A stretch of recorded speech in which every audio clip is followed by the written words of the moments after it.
गांव में लोग बातों से ज्यादा कानों पर भरोसा करते हैं और इस बार उनके कानों में कुछ ऐसा पड़ा जिससे पूरा गांव हिल गया। मदनपुर गांव की कुछ औरतें कुएं से पानी भर रही थी। अरे तुम लोगों ने सुना, अपनी वो कौशल्या की कुंवारी बेटी पायल एक बार फिर से मां बनने वाली है। अरे तो इसमें चौंकने वाली क्या बात है? इससे पहले तो वो ना जाने कितनी बार प्रेग्नेंट हो चुकी है। इस लड़की ने तो हमारी नाक कटा रखी है। उसका बाप हमारे गांव का सरपंच है, इसीलिए हम उसे कुछ बोल भी नहीं सकते। दूर से कौशल्या की बहू राधा ने उन औरतों की बातें सुन ली। उसे ससुराल आए हुए सिर्फ एक हफ्ता हुआ था। यह गांव की औरतें पायल के बारे में कैसी बातें कर रही हैं? पायल फिर से मां बनने वाली है। इसका क्या मतलब कि इससे पहले भी वह कई बार मां बन चुकी है। कहीं मेरी शादी गलत घर में तो नहीं हो गई? मुझे पता लगाना होगा। खैर राधा घर आ गई और सीधा पायल के कमरे में चली गई। तभी पायल जल्दी जल्दी कोई कागज छुपाने लगी। अरे क्या हुआ भाभी? अचानक मेरे कमरे में भैया से झगड़ा हो गया क्या? नहीं नहीं पायल, मैं तुमसे कुछ बात करना चाहती हूँ। हाँ हाँ, आप बाहर हॉल में बैठिए, मैं बस आती हूँ थोड़ा काम खत्म करके। राधा को कुछ समझ नहीं आया। वो बेचारी बाहर आकर बैठ गई। फिर पायल भी सारे कागज अलमारी में छुपाकर बाहर आ गई। तभी राधा ने कहा, पायल तुम्हारी उम्र तो मुझसे भी ज्यादा लगती है, फिर तुम्हारे माँ बाप ने तुम्हारी शादी पहले क्यों नहीं की? गांव में अगर लड़की की उम्र कम भी हो तो भी पहले लड़की की शादी की जाती है। बेटा भले ही बड़ा हो, उसकी शादी बाद में की जाती है। अच्छा तो ये बात करनी थी। देखिए भाभी, मुझे शादी वादी करनी ही नहीं है। हाँ, जब बिना शादी के ही सारे मजे कर रही है तो शादी की क्या जरूरत? पर पता नहीं उन बच्चों का ये करती क्या होगी। क्या हुआ भाभी, क्या सोचने लगी? अब कुछ नहीं, कुछ नहीं। खैर पायल एक बार फिर से अपने कमरे में चली गई। धीरे धीरे रात होने लगी। राधा बेचारी किचन में जाकर खाना बनाने लगी, लेकिन उसके मन में बार बार पायल का ही ख्याल आ रहा था। पता नहीं कहां फंस गई मैं। गांव की औरतों के मुताबिक मेरी ननद इससे पहले भी कई बार मां बन चुकी है। चरित्रहीन परिवार में फंस गई मैं तो तभी वहां पर उसकी सास आ गई। उसने राधा की बातें सुन ली। ये क्या बड़बड़ा रही हो बहू? तुम्हें हमारा परिवार चरित्रहीन लगता है। सासू मां, मुझे अभी अभी पता चला है कि पायल फिर से मां बनने वाली है। इसका मतलब इससे पहले भी कई बार वो मां बन चुकी होगी। हाँ, तुमने बिल्कुल सही सुना है। आज के बाद इस बारे में कोई बात मत करना। इतना बोलकर उसकी सास वहां से चली गई। चरित्रहीन परिवार को चरित्रहीन बोल दिया तो सासू मां को मिर्ची लग गई। आने दो विक्रम को, उससे ही सारी सच्चाई पता चलेगी। थोड़ी देर में खाना बनकर तैयार हो गया। उसका पति विक्रम भी काम से घर लौट आया और पूरा परिवार एक साथ बैठकर खाना खाने लगा। लेकिन पायल वहां मौजूद नहीं थी। अरे कौशल्या, हमारी पायल बिटिया एक बार फिर से गर्भवती हो गई है। उसका ख्याल रखना। जाओ पहले उसको खाना देकर आओ, हम लोग बाद में खा लेंगे। अपने ससुर के मुंह से यह सुनकर राधा दंग रह गई। खैर उसकी सास एक थाली लेकर पायल के कमरे की तरफ चली गई। ससुर जी, आप तो इस गांव के सरपंच हैं, समझदार भी लगते हैं, फिर आपको यह सब गलत नहीं लगता? बहू, मुझे पता है तुम क्या सोच रही होगी, लेकिन जब तुम्हें सच्चाई पता चलेगी तब तुम्हें पायल पर गर्व होगा। ससुर जी, बुरा मत मानना, पायल कुंवारी होने के बावजूद बार बार प्रेग्नेंट हो रही है। इसमें भला कौन सी गर्व करने वाली बात है? और दूसरी बात, अभी तक जो उसके बच्चे हुए होंगे वह गए कहां? इससे पहले कि उसका ससुर कुछ बोल पाता, विक्रम ही बोल पड़ा, राधा, वक्त आने पर तुम्हें सब कुछ पता चल जाएगा। अभी हम तुम्हें कुछ नहीं बता सकते, लेकिन पायल को गलत मत समझो, चुपचाप खाना खाओ। खैर थोड़ी देर बाद राधा की सास भी वहां आ गई और सब एक साथ बैठकर खाना खाने लगे। खाना पीना खाकर सब अपने अपने कमरे में चले गए। विक्रम और राधा भी अपने कमरे में चले गए। विक्रम, एक बात बताओ, अगर मैं बिना शादी किए ही मां बन जाती तो क्या तुम मुझे स्वीकार करते? ये तुम क्या बक रही हो राधा? तुम्हारा दिमाग तो खराब नहीं हो गया? ऐसी लड़की से भला मैं क्यों शादी करता? तो फिर ऐसी बहन को इस घर में क्यों रखा है जो बिन ब्याहे बार बार प्रेग्नेंट हो रही है, उसे इस घर से निकाल क्यों नहीं देते? फिर तुम वही बात लेकर बैठ गई, चुपचाप सो जाओ और आज के बाद पायल के बारे में कुछ सोचना भी मत। तुम्हें पायल के बारे में ना बताने का फैसला हमारा सही ही था। इतना बोलकर विक्रम सो गया, लेकिन राधा को नींद नहीं आ रही थी। यह मेरे ससुराल वालों को हो क्या गया है? इन लोगों से इस बारे में बात करने का कोई फायदा नहीं, क्योंकि सब एक ही सुर में बात कर रहे हैं। मुझे लगता है यह बात इतनी साधारण नहीं है जितनी मैं समझ रही हूं। इसके पीछे जरूर कोई ना कोई रहस्य है जो मुझे खुद पता करना पड़ेगा। अगली सुबह राधा ने नाश्ता बनाया और सब लोग एक साथ बैठकर नाश्ता करने लगे। पायल अभी भी वहां पर नहीं थी। वैसे राधा बहू, तुम नाश्ता बहुत स्वादिष्ट बनाती हो और हमारे परिवार के लिए तुम बिल्कुल परफेक्ट हो, क्योंकि हमें तुम्हारी जैसी ही संस्कारी बहू चाहिए थी, जिनका संस्कारों से दूर दूर तक कोई लेना देना ही नहीं। वो संस्कारों की बातें कर रहे हैं। हम इतने में वहां पर डॉक्टर साहब आ गए। अरे आओ डॉक्टर बाबू आओ, कैसे आना हुआ? अरे सरपंच जी भूल गए क्या? आपकी बेटी फिर से प्रेग्नेंट हो गई है, इसीलिए मैं उसके लिए चेकअप करने आया हूं। अरे हाँ हाँ, वो अपने कमरे में नाश्ता कर रही है। कौशल्या जाओ, डॉक्टर साहब को लेकर पायल के कमरे में जाओ। चलिए डॉक्टर साहब। कौशल्या डॉक्टर साहब को लेकर पायल के कमरे में गई और अंदर से दरवाजा बंद कर लिया। राधा यह सब देखकर दंग रह गई। ससुर जी विक्रम, अब तो कम से कम मुझे सच्चाई बता दीजिए। अब तो डॉक्टर साहब भी आ गए।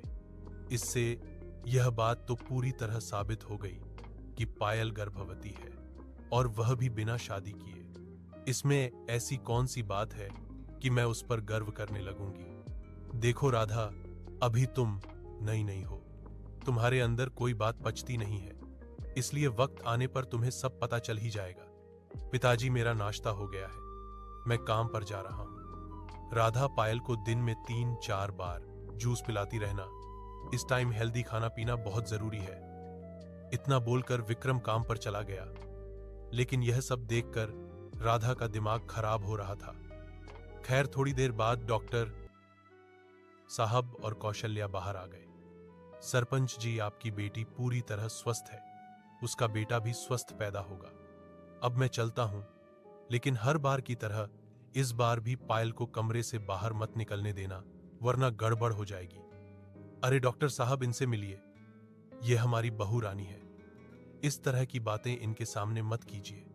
अरे अरे, माफ कीजिए सरपंच साहब, मैंने सोचा इन्हें भी सब कुछ पता होगा। चलिए मैं चलता हूं। इतना बोलकर डॉक्टर साहब वहां से चले गए। फिर दोपहर को राधा चुपचाप अपने घर से बाहर निकली। आखिर ऐसी कौन सी बात है जो डॉक्टर साहब को भी पता है, पर मुझे नहीं पता? गांव की औरतों को जरूर पता होगा, उनसे जाकर पूछती हूं। राधा गांव की कुछ औरतों को लेकर नदी के किनारे पहुंच गई। अरे राधा, तुम हम सबको गांव से दूर इस नदी के किनारे लेकर क्यों आई हो? देखिए, मेरे ससुराल वाले मुझे सच्चाई नहीं बता रहे, पर आप लोगों को तो सच्चाई पता ही होगी। जब मैंने उनसे पायल के प्रेग्नेंट होने के बारे में पूछा, तो सब ने यही कहा कि जब मुझे सच्चाई पता चलेगी तब मैं पायल पर गर्व करने लगूंगी। भला ऐसी कौन सी बात है, मुझे भी बताइए आप लोग। राधा, तुम्हारे ससुराल वाले पागल हो गए। भले जिनकी कुंवारी बेटी बार बार प्रेग्नेंट हो जाती हो, उसमें भला गर्व करने वाली कौन सी बात है? हम लोग तो कुछ बोल नहीं सकते, क्योंकि तुम्हारे ससुर जी इस गांव के सरपंच हैं। हमारे लिए उन्होंने बहुत कुछ किया है, आज भी करते हैं, कई बेटियों की शादी। साहब और कौशल्या बाहर आ गए। सरपंच जी, आपकी बेटी पूरी तरह स्वस्थ है, उसका बेटा भी स्वस्थ पैदा होगा। अब मैं चलता हूं, लेकिन हर बार की तरह इस बार भी पायल को कमरे से बाहर मत निकलने देना, वरना गड़बड़ हो जाएगी। अरे डॉक्टर साहब, इनसे मिलिए, यह हमारी बहू रानी है, इस तरह की बातें इनके सामने मत कीजिए। अरे अरे, माफ कीजिए सरपंच साहब, मैंने सोचा इन्हें भी सब कुछ पता होगा। चलिए मैं चलता हूं। इतना बोलकर डॉक्टर साहब वहां से चले गए। फिर दोपहर को राधा चुपचाप अपने घर से बाहर निकली। आखिर ऐसी कौन सी बात है जो डॉक्टर साहब को भी पता है, पर मुझे नहीं पता? गांव की औरतों को जरूर पता होगा, उनसे जाकर पूछती हूं। राधा गांव की कुछ औरतों को लेकर नदी के किनारे पहुंच गई। अरे राधा, तुम हम सबको गांव से दूर इस नदी के किनारे लेकर क्यों आई हो?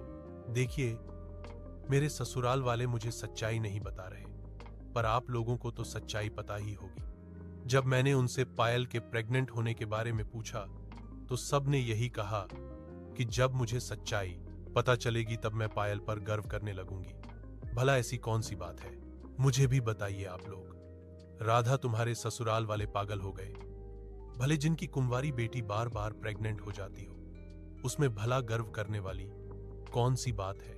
हम लोग तो कुछ बोल नहीं सकते क्योंकि तुम्हारे ससुर जी इस गांव के सरपंच हैं। हमारे लिए उन्होंने बहुत कुछ किया है, आज भी करते हैं। कई बेटियों की शादी करवाई है, बस इसीलिए हम लोग कुछ नहीं बोल सकते। तो फिर मुझे एक बात बताइए, क्या आपने कभी मेरी ननद के बच्चों को देखा है? नहीं, राधा, पायल के बच्चों को तो हमने कभी नहीं देखा। पता नहीं उन बच्चों को ये लोग क्या करते हैं। यह सुनकर राधा और भी ज्यादा डर गई। मेरे ससुराल वाले तो मुझे बहुत खतरनाक लगने लगे। अच्छा, एक और बात बताइए, क्या आप लोगों ने कभी पायल का पेट बाहर निकला हुआ देखा है? मतलब प्रेगनेंसी की हालत में उसे कभी देखा है आप लोगों ने? नहीं राधा, हमने उसे कभी भी प्रेग्नेंट नहीं देखा, क्योंकि जैसे उसकी प्रेगनेंसी की बात पता चलती है, तुम्हारे ससुराल वाले पायल का घर से निकलना ही बंद कर देते हैं, यहां तक कि उसे कमरे से बाहर भी नहीं निकलने देते। तो फिर आप लोगों को पता कैसे चलता है कि वो प्रेग्नेंट है? अरे, तुम्हारे ससुराल वाले खुद पूरे गांव में ढिंढोरा पीट कर बता देते हैं कि हमारी बेटी प्रेग्नेंट हो गई है। बार बार डॉक्टर साहब उसे देखने आते हैं, वो भी बार बार यही सब बातें बोला करते हैं कि प्रेगनेंसी के समय पायल का ख्याल रखना, प्रेगनेंसी के समय हरी सब्जियां खिलाना, प्रेगनेंसी के समय उसे ज्यादा भारी सामान मत उठाने देना। यही सब सुनकर हमें पता चलता है कि तुम्हारी ननंद प्रेग्नेंट हो चुकी है और इससे पहले कई बार वह प्रेग्नेंट हो चुकी है। हर 10 महीने में वह प्रेग्नेंट हो जाती है। मुझे लगता है इसके पीछे कोई बहुत गहरा रहस्य है जो शायद आप लोगों को भी नहीं पता। चिंता मत कीजिए, मैं जल्द यह रहस्य सुलझा लूंगी, फिर आप लोगों को भी बताऊंगी। दूर से किसी पेड़ के पीछे छुपकर उसकी सास ने यह बातें सुन ली। अच्छा हुआ हमने बहू को सच्चाई नहीं बताई, वरना यह तो पूरे गांव की औरतों को बता देती। तो इस तरह धीरे धीरे 3 महीने बीत गए। फिर एक रोज जब राधा पायल के कमरे में उसे जूस देने गई, तब पायल, अब तो चौथा महीना शुरू हो गया है, अब धीरे धीरे तुम्हारा पेट भी निकलने लगेगा। पर अभी तक तुम्हारा पेट 1 इंच भी नहीं निकला, यह कैसे हो सकता है? अब इस बारे में मुझे क्या पता भाभी, यह तो भगवान को ही पता होगा। खैर, जूस देकर जैसे ही राधा उसके कमरे से बाहर आई, वैसे ही उसके सास ससुर मिल गए। बहू, अब आज के बाद पायल को जूस देने मैं जाया करूंगी, तू उसके कमरे में नहीं जा सकती। क्यों नहीं जा सकती सासू मां? वो मेरी ननद है। बहू, अपनी सास से जुबान नहीं लड़ाना चाहिए, इन्होंने जो कहा है मान लो। उस दिन के बाद राधा को पायल से मिलने ही नहीं दिया गया। धीरे धीरे 9 महीने बीत गए। एक रोज जब सारे लोग बैठकर नाश्ता कर रहे थे, तभी पायल अपने कमरे से जोर से चीखी, आ मां मां, मेरे पेट में बहुत तेज दर्द हो रहा है। विक्रम बेटा, जल्दी से डॉक्टर साहब को बुला ले, डिलीवरी का वक्त हो गया। और राधा, तू अपने कमरे से वो टॉर्च लेकर आ जो तू दहेज में लेकर आई थी, उसकी जरूरत पड़ेगी। ठीक है सासू मां। राधा जैसे ही अपने कमरे के अंदर गई, वैसे ही बाहर से उसकी सास ने कुंडी बंद कर ली। अरे सासू मां, दरवाजा खोलिए, मुझे कमरे में क्यों बंद कर दिया? लगभग 6 घंटे बाद उसकी सास ने दरवाजा खोला। राधा जब बाहर आई तो इस बार उसके सास, ससुर, विक्रम और पायल सब लोग खाने की टेबल पर बैठे थे। सासू मां, आपने दरवाजा क्यों बंद कर दिया था? और पायल, तुम्हारा पेट भी नहीं निकला हुआ है, लगता है डिलीवरी हो गई। हाँ हाँ, उसकी डिलीवरी हो गई, डॉक्टर साहब भी चले गए।